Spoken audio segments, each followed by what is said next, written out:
میں گھر کا کام کاج سمیٹ کر جا چکی ہوتی، ایک روز پاشا جلدی آ گیا اور مجھے کہا کھانا لگا دو۔ میں نے میز پر کھانا لگا دیا۔ وہ کہنے لگا آج لڑکا چھٹی پر ہے، تم پودوں کو پانی دے دو۔ جب میں باغ کا کام مکمل کر کے لوٹی تو پاشا اپنے کمرے میں جا چکا تھا۔ میں ان کے کمرے میں گئی اور دروازے پر کھڑے رہ کر بتایا کہ اب میں گھر جا رہی ہوں۔ اس نے کہا رکو، تھوڑا سا اور تعاون کر دو، تیل سے میرے پیروں کی مالش کر دو۔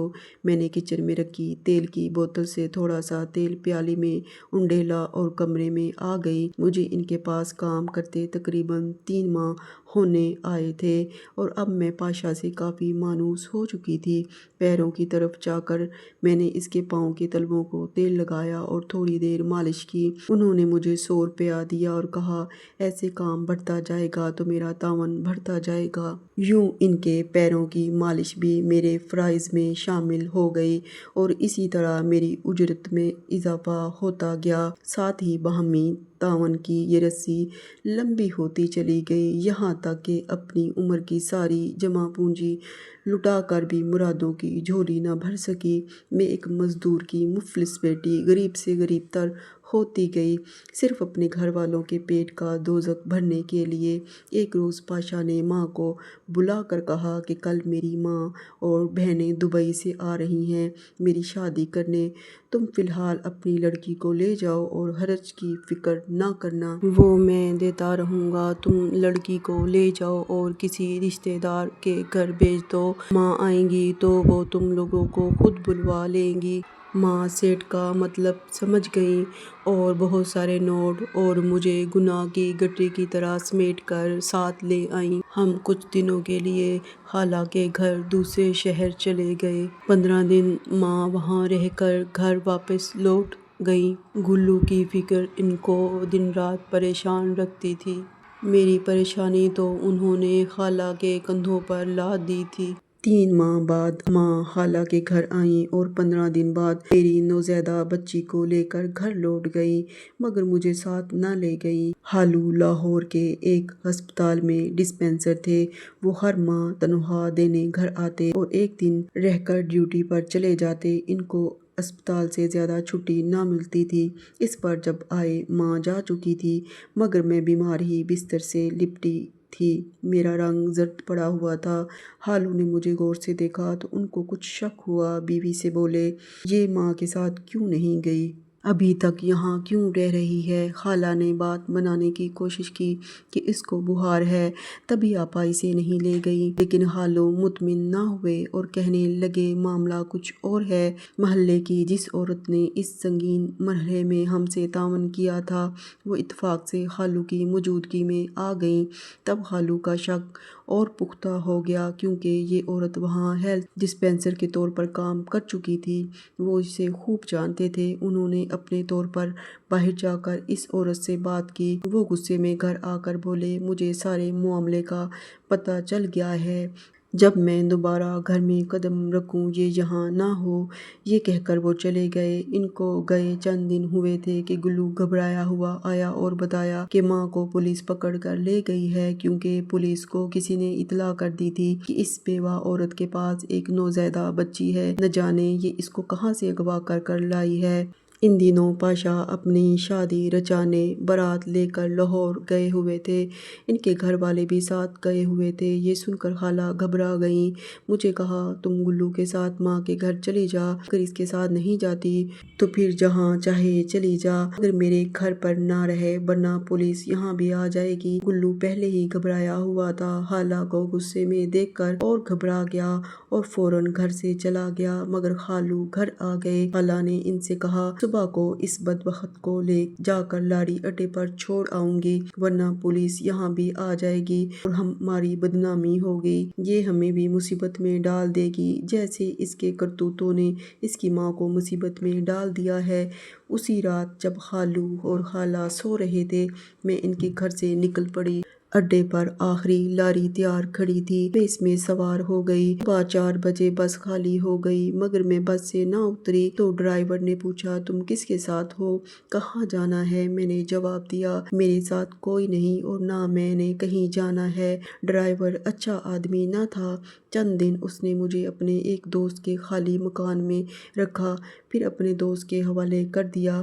وہ مجھے ایک ہوٹل لے گیا، وہاں اسی رات پولیس نے چھاپا مار دیا۔ جب سے ماں دوسری جیل میں اور میں اس جیل میں ہوں، بہن بھائیوں کا پتہ نہیں کہاں ہیں۔ سارا کی کہانی سن کر مجھے بہت دکھ ہوا۔ میں نے سوچا کہ اصل مجرم کون تھا اور سزا کس کو ملی۔ اپنی رائے کا اظہار کامنٹ باکس میں ضرور کیجیے گا اور بتائیے گا کہ اصل مجرم کون تھا۔ اگر آپ کو یہ میری کہانی پسند آئی تو میرے چینل کو پلیز لائک، شیئر اور سبسکرائب ضرور کیجیے گا۔